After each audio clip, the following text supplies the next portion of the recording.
所有人都以为我老婆柳如烟死在一场车祸下，可只有我知道，死去的其实是她的姐姐柳淑，而她本人却借着假死金蝉脱壳去找她那个所谓的初恋私奔。对此我却是假装不知道，直接帮她注销了身份户籍，顺便以配偶的身份接管她公司的所有股份与职务，并在最短的事件排除异己。上一世我当场揭穿了这移花接木的戏码，她却毫无愧疚地靠在初恋张志恒怀中。妹夫，妹妹走了，我知道你难过，可你看清楚，我是柳淑啊！在他们全家人的教唆下，我成了对大姨姐纠缠不休的疯癫赘婿，被他们诬陷送进精神病院。在睁眼，我回到身份调换完成的这一刻，殡仪馆的空气凝滞冰冷，我的妻子柳如烟垂着眼站在一旁，手指微微蜷着，声音压得又轻又哑：“妹夫，您要保重。”妹妹她太突然了。推车上躺着的是柳淑，可所有人都只会认为那是我因车祸去世的妻子柳如烟。我看着她颈侧那道被衣领扮演的浅褐色小疤，上一世我就是被这个细节拖入了地狱。当我颤声质问时，她惊恐地躲到张志恒身后，泪如雨下：“泽峰，你清醒一点，叔叔已经走了，我是柳如烟啊！”张志恒，他心尖上的白月光，我的好姐夫，一把将我灌在墙上，骂我失心疯，如我觊觎妻姐。我们4岁的女儿小一懵懂地去拉他的衣角，却被他像扶开脏东西一样甩开，冷冷一句：“没教养。”第二天，我和小一就被精神状况不稳定、需隔离治疗为由，强行送出了柳家大门。最后一个寒冬，小一在我怀里饿得连哭的力气都没有，轻轻说了句：“爸爸，我冷”，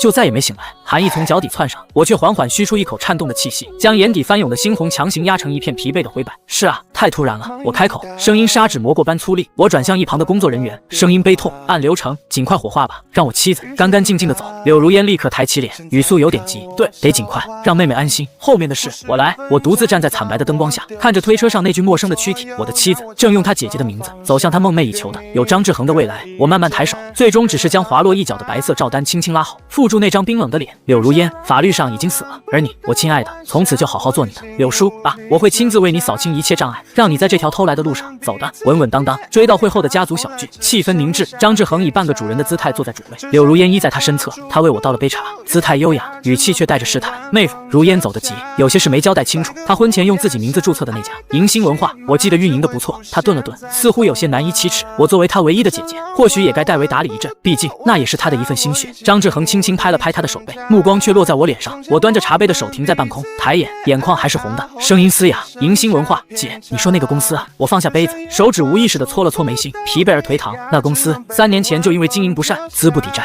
悄无声息地注销了，就是个空壳子，早没了。柳如烟脸上的关切瞬间凝固，注销了？不可能，他去年还跟我提过公司的项目。提什么？提他怎么拆东墙补西墙，还是提他怎么用私房钱往里填窟窿？我打断他，声音提高，带着被触及痛处的激动：“他就是为了那点可怜的自尊心，不想让你和张志恒觉得他离了柳家，离了这段婚姻就一事无成。”我看着他和张志恒骤然变得精彩的表情，心里一片冰冷。人已经不在了，这些丢面子的粗事，我本不想提。我低下头，肩膀垮下去，声音也低下来，带着无尽的倦意：“姐夫，如烟走了，我和小姨现在真的是没什么倚仗了。你们要是还念着一点亲情，能稍微照看一下小姨，我就感激不尽了。至于那些东西，真没了，都被他自己折腾没了。”我这话把自己和小姨摆在绝对弱者和受害者的位置，在场几位旁支长辈听了，纷纷摇头叹气，看向柳如烟和张志恒的目光带上了些许不赞同。这时候还想着从孤儿寡妇手里抠东西，吃相未免难看。柳如烟的脸一阵红一阵白，精心维持的哀伤表情几乎破碎，她只能艰涩地挤出一句：“我不知道是这样。”张志恒眼神阴沉地看了我一眼，揽住柳如烟的肩膀，语气放缓：“好了，叔叔，别难过了。泽峰和小姨，我们自然会照顾，这些事以后再说。”我心中冷笑，面上却只是疲惫地点点头，不再言语，将沉默的悲痛演到底。回到暂时居住的别墅，小姨的小脑袋在我颈窝蹭了蹭，含糊地嘟囔了一句：“爸爸妈妈是不是不要我了？”宝宝看错了。我贴着她细软的头发，妈妈变成星星了，那个是姨妈，只是长得像。当天下午，我带着齐全的文件，亲自去了几个地方。柳如烟的户籍被正式注销，死亡事实录入系统，她在这个世界上存在的法律痕迹被一条条、一项项的永久抹除。接着，我联系了柳氏集团法务与总办，声音沉痛但清晰：“我是李泽峰，我妻子柳如烟意外身故，根据她的遗嘱，即我为唯一监护人，她名下所有股份权益即刻由我代行，请准备文件，我要全面接管她的职务与决策权，调令以最快的速度敲定。同时，柳如烟那份数额巨大的意外险赔偿金也按照我的要求，直接进入一个我为小姨新设立的监护权极其严格的信托基金，任何支取都需要多重复杂手续。”回到柳家老宅，岳母柳明翠尖利的声音就像冰锥一样刺了出来：“一个小丫头片子，赔钱货，看着就会气，跟她那个没用的爹一样，都是来讨债的。”我脚步一顿，抬眼望去，客厅中央，小姨独自站在厚重的地毯上，脚边是一只打翻的陶瓷小茶杯，褐色的茶渍在她浅色的袜子上晕开一小块。她低着头，两只小手紧紧攥着衣角，小小的身体僵硬着。柳明翠斜靠在昂贵的丝绒沙发里，手里捻着一串佛珠，眼神却像刀子一样刮在小姨身上，满是毫不掩饰的厌弃。愣着干什么？还不把你自己弄的脏东西收拾干净？真是没教养！小姨，我喊了一声，声音不大，却让客厅里的空气凝了一下。女儿猛地抬起头，大眼睛里瞬间蓄满了了泪，朝我跑来，紧紧抱住了我的腿。他能感觉到那种毫不友善的恶意，我把他抱起来，茶渍微湿，沾湿了我的衣袖。我没看柳明翠，只对小姨说：“有没有烫到？”哟，我们的赘婿回来了。柳明翠放下佛珠，声音拖得长长的，满是讥诮：“怎么回来给你的小赔钱货撑腰了？我说错了吗？养个丫头有什么用？白费米粮。要是如烟生的是个儿子，妈，我打断他，声音很平：小姨是我女儿，不是赔钱货。这里既然不欢迎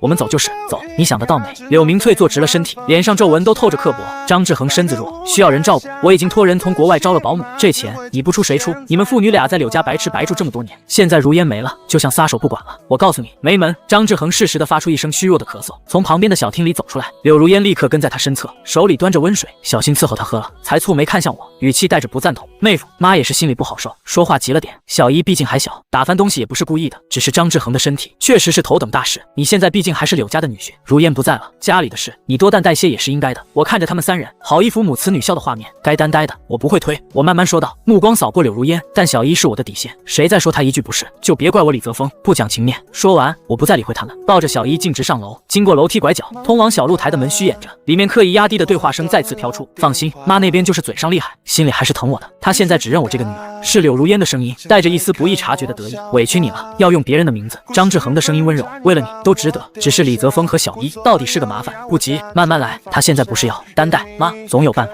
我抱着小姨的手臂微微收紧，小姨似乎感觉到了什么，小手轻轻拍了拍我的背。回到暂时落脚的客房，关上门，我将小姨放在床边，蹲下身仔细检查她的袜子和脚踝，确认没有被热茶烫红。她看着我，小声问：“爸爸，外婆为什么不喜欢我？因为我不是男孩子吗？”孩子的话像一根细针，扎得心里闷疼。我摸了摸她的头，不是你的错，小姨，是有些人哟，心坏了。第二天一早，调令和项目启动的正式通知送到，我没有任何犹豫，开始最后收拾，必须尽快离开这个泥潭。提着简单的行李，牵着小姨刚走到玄关，身后传来脚步声。柳如烟站在楼梯中段，居高临下的看着我手中的行李箱，脸色微沉：“你这是要带着小姨去哪儿？”我将苏城项目的启动函折起，不动声色的收进西装内袋，同时将小姨往身后带了带。我去哪里？似乎不需要向柳小姐你汇报。我看着眼前这张熟悉又陌生的脸，语气平淡。柳如烟的表情明显僵了一瞬，随即眉头微蹙：“妹夫，别说气话，你一个人带着小姨去那么远，人生地不熟，万一有点什么事，连个搭把手的人都没有，留在老宅，至少我和妈还有张志恒都能照应你们。不必了。”我打断他，牵着小姨的手准备绕开。从今往后，我们父女的事不劳柳家费心。他突然伸手，目标明确的抓住了我臂弯挂着的公文包袋子，用力一扯，我猝不及防，包被他夺了过去。他动作极快的拉开拉链，手指在里面翻检，很快摸出了那份带有集团抬头和印章的项目启动函。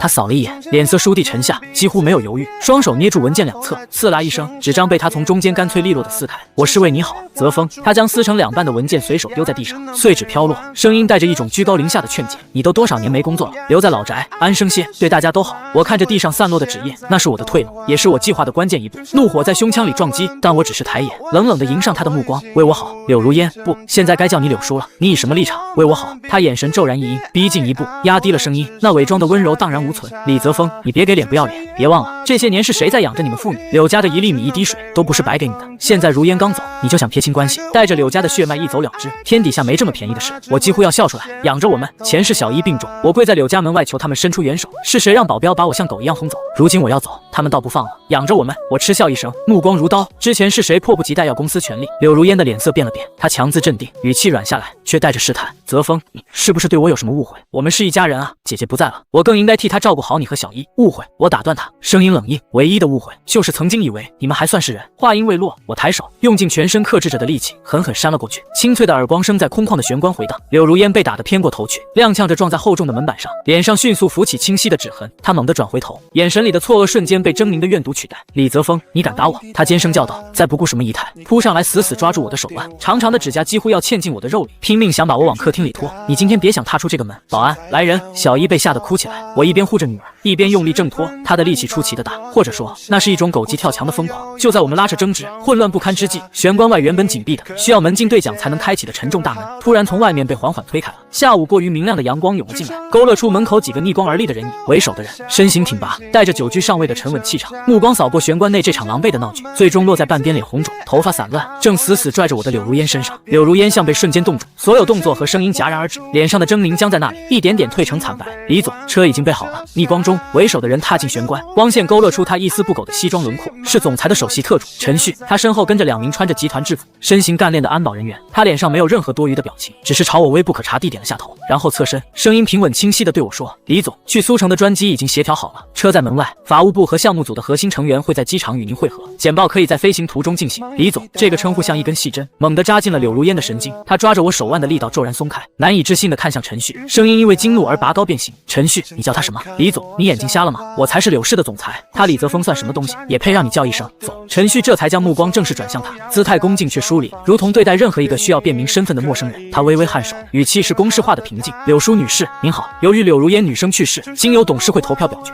李泽峰先生已被正式任命为柳氏集团新任执行总裁兼代理董事长，即时生效。他顿了顿，目光扫过柳如烟瞬间惨白的脸，继续用那种平稳无波的语调陈述。因此，我现在以及集团所有员工称呼李泽峰先生为李总，是合乎公司章程与职务规范的。至于您所说的身份，陈旭的视线在柳如烟脸上停留了1秒，那眼神冷静的像是在审视一份有疑问的合同条款。我的职责是服务于柳氏集团现任最高管理者。就我接到的正式人事任免及身份通知而言，柳如烟女士已不幸离世，而您是柳如烟女士的姐姐柳淑女士。集团目前的人事架构及股东名录中，并没有名为柳淑的任职记录，所以恕我直言，我并未接到需要向您汇报或确认任何总裁职务变动的指令。你放屁！柳如烟彻底失态，她指着自己的鼻子，因为极致的愤怒和恐慌，身体都在微微发抖。我是柳如烟，我才是柳如烟。柳淑已经死了，死了的是柳淑，你们都被她骗了。她篡改文件，她非法夺权。陈旭，你现在立刻给我滚出去！你被开除了。陈旭连眉头都没动一下，只是略微后退了半步。柳淑女士，请您冷静。陈旭的声音依然没什么起伏，却带着不容置疑的力度。关于柳如烟女士的身份确认，是由权威机构出具法律文件，并由其直系亲属，也就是李总亲自确认并办理的后续手续，具有完全的法律效力。您现在的言论，如果涉及对已故者的不敬及对现任集团管理者权威的污蔑，集团法务部将保留追究您法律责任的权利。他不再看浑身发抖，几乎要晕厥过去的柳如烟，重新转向我，微微躬身。李总，时间差不多了，苏城那边初步的团队已经就位，等您过去主持大局。小姨小姐的随行护理和儿童心理师也在车上候着了。我点了点头，弯腰抱起还在小声啜泣的小姨，用外套裹住她，轻轻拍着她的背。自始至终，我没再看柳如烟一眼。李泽峰，你不许走，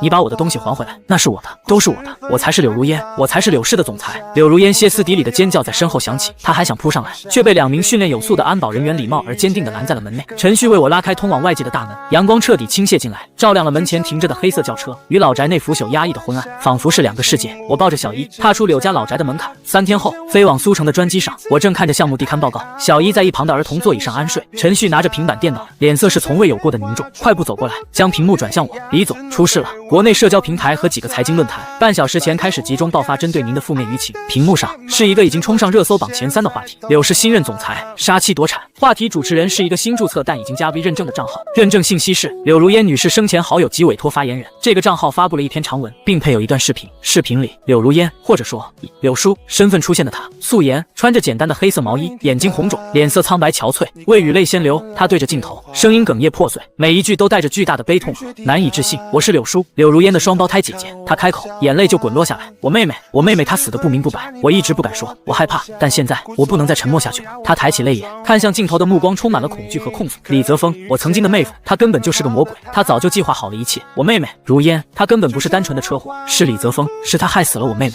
他一个出身普通的男人，入赘我们柳家这么多年，表面上对如烟百依百顺，其实一直都在觊觎柳家的财产。他利用如烟的信任，偷偷转移资产，伪造文件。如烟出事前已经发现了一些端倪，正准备和他摊牌，结果就出了车祸。我质问他，他就威胁我说，我要是敢乱说，就让小姨也出事。他拿孩子威胁我没办法，我只能眼睁睁看着他，在我妹妹尸骨未寒的时候，就迫不及待地拿着不知道从哪里弄来的遗嘱，抢走了本属于我妹妹的一切，抢走了柳氏。他连装都不愿意多装几天，葬礼一结束，就急着要把我和妈妈还有如烟真正在乎的人赶出柳家。他打我，骂我是疯子，不让我靠近小姨。他就是要彻底抹去如烟存在过的痕迹，好让他这个杀人凶手名正言顺地霸占柳家。视频到这里，他已泣不成声，几乎晕厥。旁边一双男人的手入镜，温柔地扶住他，递上纸巾。那是张志恒，他沉痛地说：“叔叔，别说了，你身体受不了，我们不能让如烟死得这么不明不白。”视频结束，自动跳转到那篇长文，文章以柳如烟姐姐的口吻，详细揭露了我如何破柳如烟，如何精心策划车祸，如何利用年幼的女儿作为筹码，如何在柳如烟头七未过就急不可耐地联合外部资本篡夺柳氏控制权的全过程。文字极具煽动性，将我说成一个处心积虑、软饭硬吃、杀妻灭口、毫无人性的当代陈氏美家凤凰男终极版。评论区已经爆炸，热门评论清一色的愤怒和唾骂。卧槽，现实版消失的他，不对，比那个还狠，连孩子都利用。凤凰男天花板了，属于是柳大小姐太可怜了，遇人不淑。看了视频，姐姐哭得我心都碎了。这男的怎么不去死啊？杀妻夺产，天理难容，平安荣成。警察叔叔快查他，难怪火化的那么快，原来是毁尸灭迹。细思极恐，柳氏集团的董事们都是傻子吗？让这种人当总裁？姐妹们，把这个人渣扒出来，公司地址、电话，还有那个野种的幼儿园。几个以爆料著称的自媒体大 V 已经开始深度剖析，将我入赘的经历、婚后在柳氏逐步接触核心业务的时间线与柳如烟的意外死亡时间强行关联，得出早有预谋的结论。甚至有知情人士匿名爆料说我性格偏执，控制欲极强。柳如烟生前多次向好友抱怨想离婚，但不敢。机舱内异常安静，只有引擎的轰鸣声。陈旭看着我，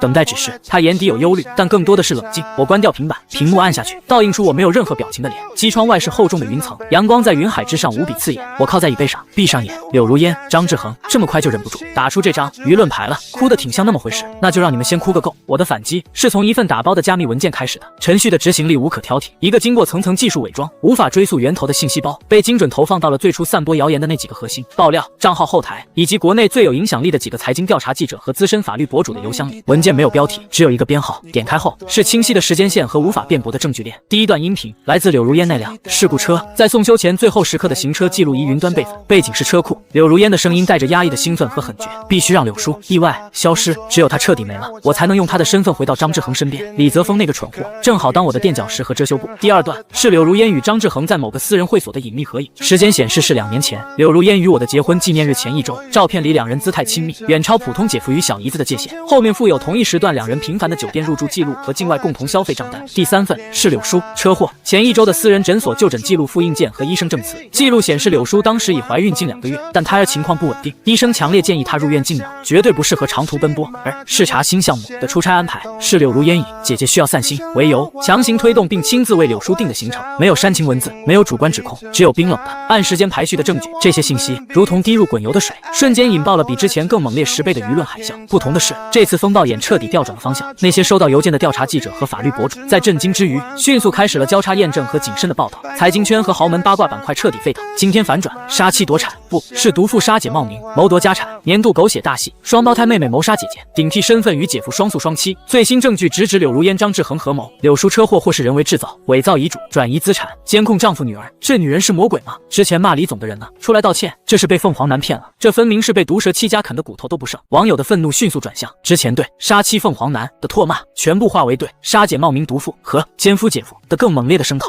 柳如烟和张志恒的社交账号瞬间沦陷，被各种咒骂和求真相的评论淹没。之前为他们发声的好友和营销号要么悄悄删帖，要么被网友扒出收钱办事的证据，狼狈不堪。更重要的是，这些信息同样被送到了柳明翠的面前。程序安排人将打印装订好的附有部分关键证据彩印件的文件直接送到了柳家老宅，交到了柳明翠手里。据说当时柳如烟和张志恒正在老宅试图安抚柳明翠，并商量如何应对网络上对他们不利的舆论转向。柳明翠把自己关在书房里将近1个小时，然后书房里传出了惊天动地的碎裂声和歇斯底里的变了调的尖叫与哭骂。畜生，柳如烟，你这个畜生，你怎么下得去手？那是你亲姐姐，亲姐姐啊，叔叔，我的叔叔，你死得好冤啊，是妈瞎了眼，是妈害了你啊。还有你张志恒，你这个狼心狗肺的东西，我们柳家哪点对不起你？你竟然和这个孽女合起伙来害死叔叔，你们不得好死，滚！你们2个给我滚出去，滚出柳家，我再也不想看到你们，我要报警，我要让你们给我女儿偿命。紧接着是激烈的争吵、推搡和更多东西被砸碎的声音。最终柳如烟和张志恒几乎是仓皇的，在柳明翠追打出来的花瓶碎片和恶毒诅咒中，狼狈不堪地逃离了柳家老宅。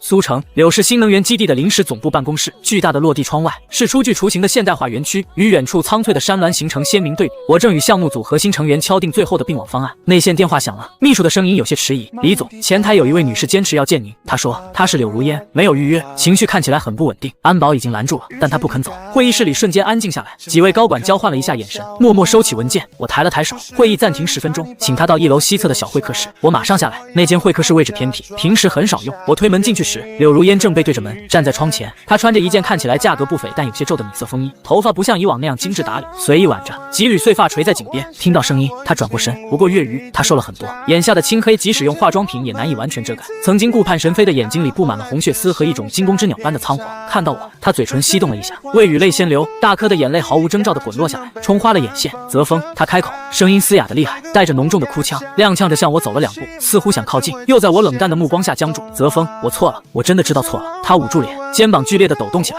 哭得几乎喘不上气，那是一种崩溃式的、毫无形象可言的痛苦。张志恒他不是人，他看到事情败露，把所有的错都推到我身上，他卷走了我能动用的最后一点钱，跑了。他早就找好了退路，在国外都用假身份安置好了。他从来没想过要和我有以后，他只是在利用我，利用我拿到柳家的资源，利用我摆脱柳叔。我被他骗了，我被他骗得好惨啊！他泣不成声，断断续续地诉说着张志恒的薄情寡义和精心算计，如何花言巧语哄骗他，如何在出事后果断抛弃他。他哭自己鬼迷心窍，哭自己对不起姐姐柳叔，更哭自己对不起我。泽峰，我后悔了，我真的后悔了。他抬起泪眼，努力想从一片模糊中看清我的表情，脸上混合着泪水、鼻涕和晕开的妆容，狼狈不堪，眼里却迸发出一种抓住救命稻草般的急切光亮。我心里爱的从来都是你，只有你。我和张志恒那是一时糊涂，是小时候不懂事的执念。我后来才明白，你才是对我最好的人，才是小一的爸爸，才是我的丈夫啊。他试图靠近，伸出手，指尖颤抖。我们重新开始好不好？我什么都不要了，不要柳氏，不要身份，我只要你和女儿。我们一家3口离开这里，去一个没人认识我们的地方，好好过日子，好不好？我以后一定好好对你，好好对小一，做一个好妻子、好妈妈。求你再给我一次机会，泽峰，求求你！他的哭声在空旷的小会客室里回荡，充满了绝望的哀求。我始终沉默地听着，脸上没有任何表情，既没有愤怒，也没有同情，只有一片深不见底的平静。直到他哭得声嘶力竭，几乎要瘫软下去，我才终于有了动作。我没有看他伸出的手，